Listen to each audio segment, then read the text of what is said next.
کہ ایک انسان کو جب میت کو خبر میں رکھا جاتا ہے تو اس پہ کیا بیتتی ہے. ایک اچھا آرٹیکل تھا، مضمون بڑا جامع بھی تھا. وہ کہتا ہے کہ ہم نے جب سائنسی لحاظ سے تحقیق کی تو یہ جسم جو ہوتا ہے نا، اندر جو جاتا ہے، تو اس میں سب سے پہلے تغیر جہاں ہوتا ہے وہ ناخنوں میں ہوتا ہے. ایک دن ایک رات کے اندر ناخن جھڑنا شروع ہو جاتے ہیں، اور پھر اس کے بعد اندر سے باڈی پکنا شروع ہوتی ہے، اور 3 دن نہیں گزرتے ہیں باڈی پوری کی پوری پک کے ایک ہی جگہ ہوتی ہے جہاں پھٹنے کے لیے اس کے لیے راہ ہوتی ہے، وہ پیٹ ہوتا ہے، اور پیٹ پھٹ جاتا ہے. 3 دن بھی نہیں ہوتے گزرتے، پیٹ اس کا پھٹ جاتا ہے.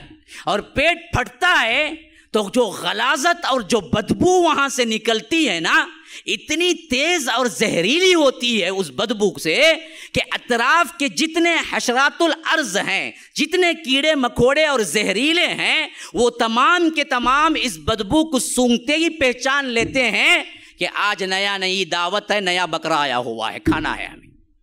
ہاں، اللہ نے وہ سینس رکھا ہے اس کے اندر. جب پیٹ پھٹتا ہے نا، وہ پیٹ پھٹنے سے جو زہریلی گیس نکلتی ہے اور وہ غلاظت نکلتی ہے، تو وہ تیز دار جو بدبو ہوتی ہے، وہ بدبو زمین کے اندر پھیلتی ہے خبر میں. تو سائنسدان لکھتے ہیں، کہتے ہیں کہ وہ دراصل جیسے ہی آگے جاتی ہے تو مٹی کے اندر جو حشرات الارض ہیں اور خاص کر زہریلے کیڑے مکوڑے ہیں، ان کو وہ سینس جیسے ہی لگتی ہے، ان کو معلوم ہو جاتا ہے کہ نیا مردہ ابھی دفن ہوا ہے، کھانے کے لیے جمع ہو جاؤ، آج رات دعوت ہے.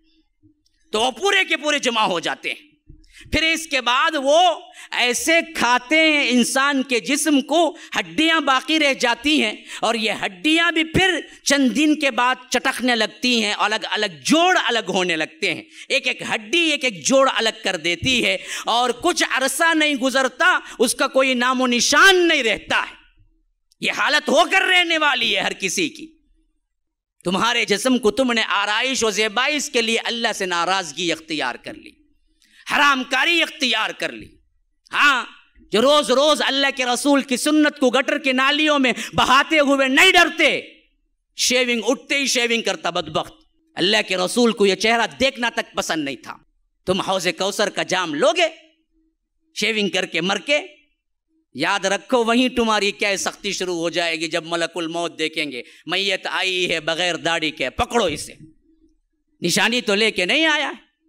ایک ہی تو عمل، ایک ایسا عمل ہے نا جی جو نامہ اعمال میں نہیں تمہارے ساتھ آتا ہے. باقیہ سارے عمل تو نامہ اعمال میں آتے ہیں. ایک عمل وہ ہے جو تمہارے ساتھ آتا ہے، وہ ہے داڑھی.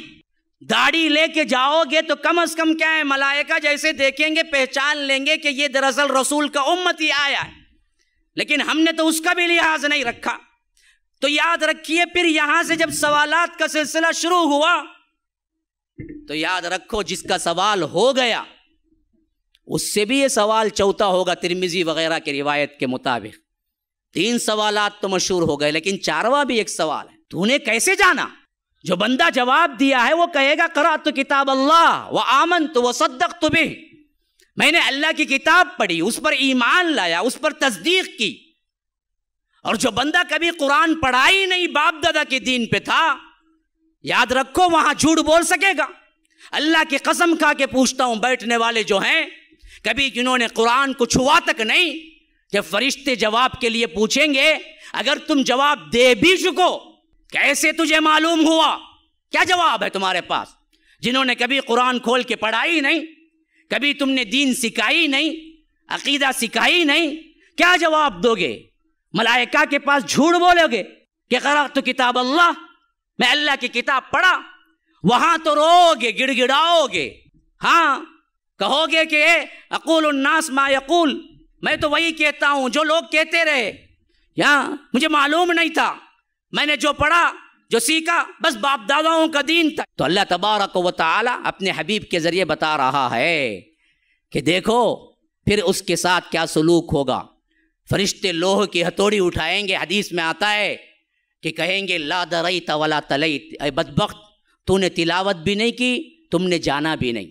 پھر اس کے بعد اسے زور سے ماریں گا اور ایسی چیخ چیخے گا جن و انس کے علاوہ تمام مخلوق سنتی ہے. اور اللہ کے رسول نے فرمایا دوسری جگہ، میں دعا کرتا اللہ تبارک و تعالی عذاب قبر کو سنا دے، لیکن مجھے ڈر محسوس ہوا کہ کہیں تم لوگ مردوں کو دفنانا نہ چھوڑ دو، یہ ہو کر رہنا ہے، ہر ایک کو تیاری کرنی ہے۔